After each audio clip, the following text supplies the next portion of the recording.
na kahit napapagod na, sige pa rin ako. Tapos nagtitinda pa ako ng mga ukay.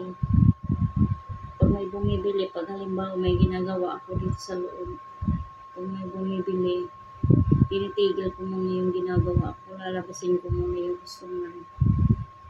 Buong maghapon, para ako nahihilo, ibang nai-stress ako. Kasi nga, ang daming gagawin.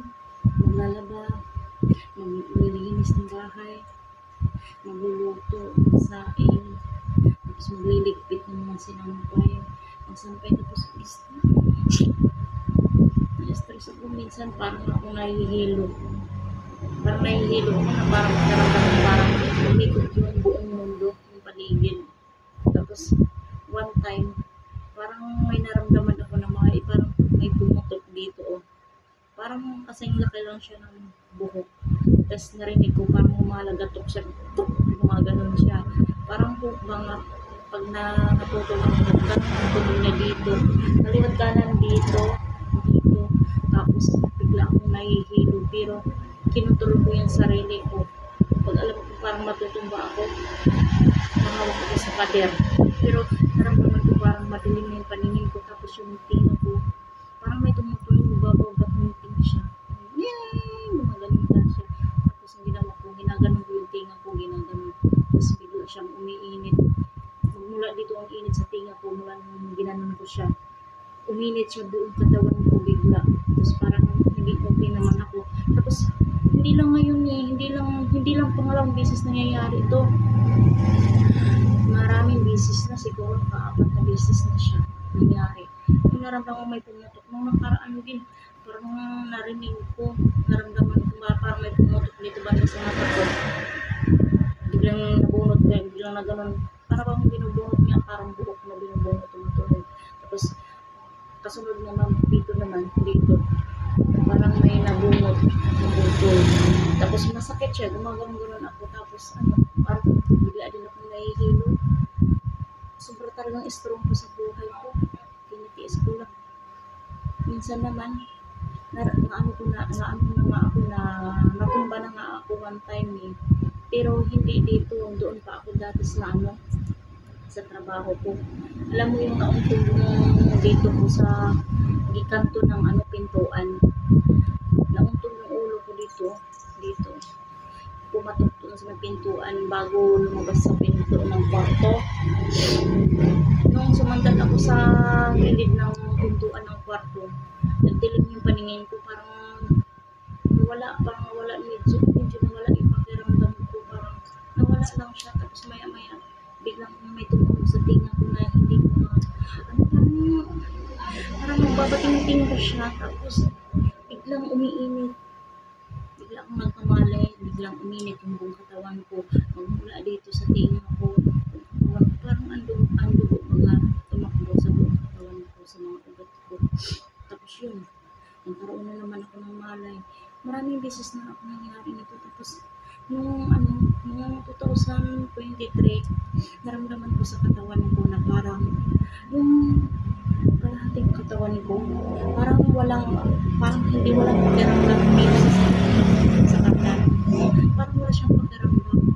Tapos pag kinukurot ko yung bilang braso ko, hindi siya nakakaramdam ng sakit. Wala siyang pakiramdam. Tapos ang ginawa ko, parang nangangalay. Tapos hindi ko maintindihan sa sarili ko. Parang ito lang yung kabila ang nagdala ng lakas ng katawan ko. Yung kalahating katawan ko, parang dito lang sa left side na nakaramdam ng may pakiramdam. Parang ito lang yung napapagod. Dito parang wala na siya nakalay. Tapos ang ginawa ko, hinihilot-hilot ko yung mga ito sa kasabihan ko, yung mga nasubay sa likod ng mga ugat-ugat ko. Hilot yung ganyan. Yung katawan ko, hilot ko, pati mga kapitiks ko, mga daliri, dito ko, ginawa ko kasi parang walang malay, hindi siya nakaramdam ng sakit ko sa kuko. Yun ang nangyari. Tapos simula nung hinilot-hilot ko yung kabilang katawan ko. nagkaroon siya ng pakiramdam. Hinihirit-hirit ko ng gano'n. Parang medyo okay na siya, parang gumaan siya. Parang hindi siya mabigat. Kasi sabi nila, ang ano daw nun, mapaparalyze daw yun. Malapit na daw yun sa paralyze yung kabilang katawan ko. Buti na lang marunong ako magpilit sa sarili ko. Kaya kapag may nararamdaman ako na mismo ang pilit sa sarili ko. Pero sa bandang likod, hindi ko mahilit kasi nga, nasa likod hindi ko abot. Ang ginawa ko, yung kanto ng pintuan.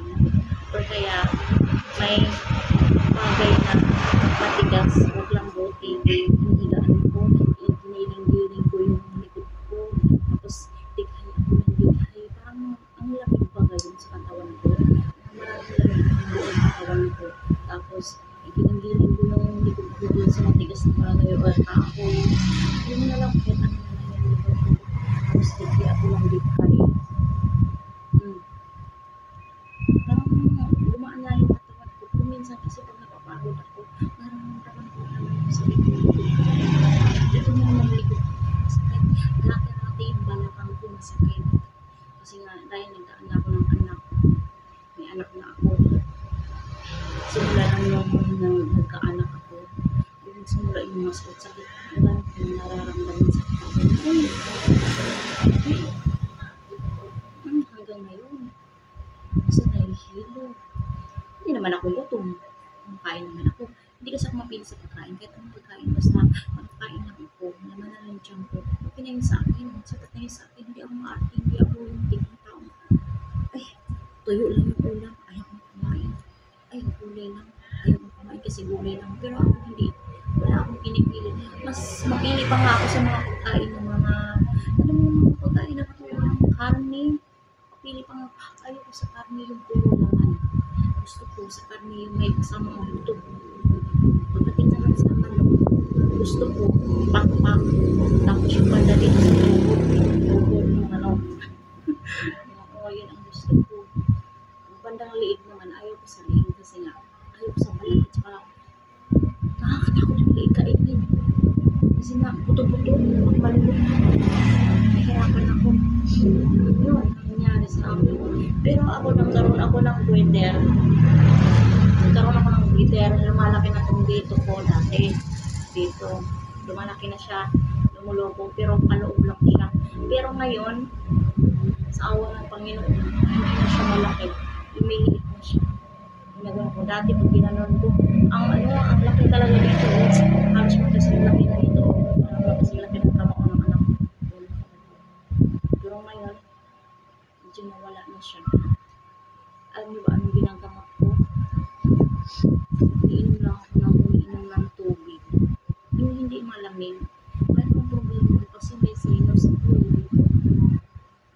Hanggang ko lagi barado ng dito ko. Ganito talaga ako kasi naka-aircon ako. Kaya doon ito naramdaman. Doon ito nagsimula nung naka-aircon ako. Kung sa dinarahan ko. Tapos trabaho ako sa salon. Naging kahira ako sa salon. Yung aircon, nakatitik sa akin. Tapos pag-uwi ko sa bahay ko, sa dinitirahan kong apartment, naka-aircon din ako. Kaya ito yung naramdaman ko. Kaya ngayon, bawal sa akin yung malamig, uminom ng malamig. Kahit anong mga malamig, basta mga malalamig, bawal sa akin. Kasi nga, may anak ko kasi bawal. Bawal ako kapag sa electric fan kasi pag nalamigan dito, babara ako dito. Babara yung dito ko.